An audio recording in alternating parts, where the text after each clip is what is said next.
Au cours des derniers mois, les membres du CRSF et les collaborateurs de TNP ont étudié ces différentes évolutions réglementaires et ont tenté d'en mesurer les conséquences pour les acteurs du monde financier. Notre propos n'est pas de contester le bien-fondé des textes qui nous sont imposés.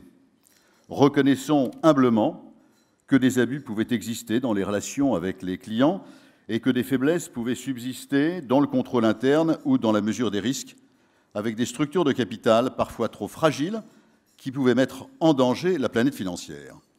Chacun de ces textes peut se comprendre. En revanche, ce qui est critiquable, c'est l'absence de cohérence, l'absence de stratégie pour la finance européenne, un manque de vision d'ensemble de tous ces textes et la non prise en compte par les autorités du poids de leur mise en œuvre et de leurs applications hétérogènes dans les différentes places financières. Ce que nous souhaitons, c'est faire en sorte que le monde financier puisse continuer de fonctionner au service des agences économiques, c'est recenser les points de blocage ou les incohérences et c'est suggérer des axes d'amélioration. À l'issue de cette matinée, en sortant, nous vous remettrons le livre blanc 2020 de TNP du CRSF. Vous pourrez lire la synthèse des interventions de ce matin, ainsi que les recommandations ou suggestions des différents groupes de travail. Un premier constat s'impose, les sujets de réglementation méritent non seulement l'attention des autorités, mais également celle des gouvernements des États membres de l'Union européenne. Car lorsque les politiques expliquent que toutes les mesures concernant les banques et les assurances ont pour objectif d'assurer la stabilité financière, ils minimisent ou refusent d'admettre que le premier risque de crise mondiale est celui créé par la croissance continue de l'endettement des États et maintenant des acteurs économiques. En France, les élus nationaux commencent à comprendre l'enjeu des évolutions réglementaires dans le monde bancaire. Début janvier, une centaine de députés a adopté une résolution demandant au gouvernement d'aménager avec prudence les derniers accords de Bâle lors de leur transposition en droit français. Ces députés soulignent que les banques américaines seraient beaucoup moins touchées que les banques européennes par cette nouvelle couche prudentielle, avec une énième hausse probable de 24% de leurs fonds propres, ce qui représenterait 400 milliards d'euros additionnels.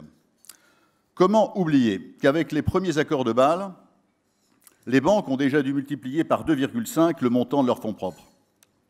Le grand public a-t-il connaissance de ce qu'ont dû faire les banques et les assureurs? Et avons-nous été suffisamment explicites sur les risques potentiels de cet alourdissement des ratios de capital? Concernant Solvabilité 2, plus récemment, Bercy a demandé à Francfort de revoir sa copie, en rappelant que la révision en cours est en soi un sujet économique et politique qui devrait porter non seulement sur les exigences de fonds propres, mais également sur le fonctionnement global de l'économie européenne et de ses marchés financiers dans leur ensemble. Il est heureux d'entendre un observateur avisé affirmer qu'avant d'entrer dans les détails techniques, il faut se poser la question des grands enjeux de politique publique. Comment les banques et les assureurs résistent-ils aux trois crises auxquelles ils font face depuis plusieurs années? La crise réglementaire, car on peut parler de crise, la crise technologique et plus récemment la crise des taux bas et surtout des taux négatifs. Les banques et les compagnies d'assurance ont mené avec succès une kyrielle de projets informatiques complexes au moment où les investissements technologiques auraient pu être prioritaires pour améliorer le parcours client et faire face au développement incontrôlé des GAFA. Avec des taux proches de zéro, le modèle de l'assurance vie en France doit être réinventé. L'épargne ne sait plus où aller, dans des bas de laine comme en Allemagne, sur des livrets A ou sur de simples comptes courants comme en France. Une épargne qui ne sert pas au développement de l'économie et qui représente en outre un nouveau coût pour les établissements bancaires. Nous avons le sentiment que l'Europe a souhaité être le meilleur élève de la planète, sans se soucier vraiment de la distorsion de concurrence ainsi créée avec les autres zones économiques majeures. Les États-Unis, qui sont les champions de la créativité réglementaire, sont également maîtres dans la souplesse d'adaptation de ces règles pour leurs acteurs financiers qui continuent allègrement de prendre des parts de marché, en Europe même, au détriment de leurs confrères européens. La Chine reste fermée aux étrangers, et bien avant l'apparition du coronavirus, mais poursuit son développement sur les autres continents. Sous l'impulsion de Michel Barnier, au cours des 10 dernières années, la Commission européenne a été à l'initiative de 40 nouvelles directives. Et pendant cette même période, les banques américaines ont conquis 48% du marché européen alors qu'elles n'en détenaient que 40% il y a 10 ans. Pour que les banques européennes puissent lutter à armes égales avec les banques américaines, l'Europe doit s'engager résolument dans plusieurs chantiers structurants, bien au-delà de la simple réglementation des acteurs financiers. L'union bancaire reste à créer et les spécificités des réglementations nationales perdurent, rendant très difficile la création de banques européennes multinationales, alors que les États-Unis constituent une zone homogène permettant aux banques et aux compagnies d'assurance américaines de se développer sur l'ensemble de leur territoire.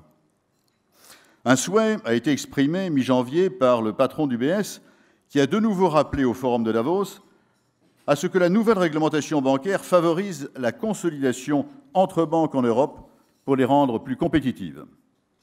Avec les règles actuelles des accords de Bâle, toute croissance externe augmente le ratio exigible de fonds propres, représentant de fait un frein aux opérations de consolidation pourtant souhaitées par la Banque centrale européenne. Les disparités nationales sur les règles de garantie des dépôts doivent être gommées. L'union des marchés financiers semble piétiner.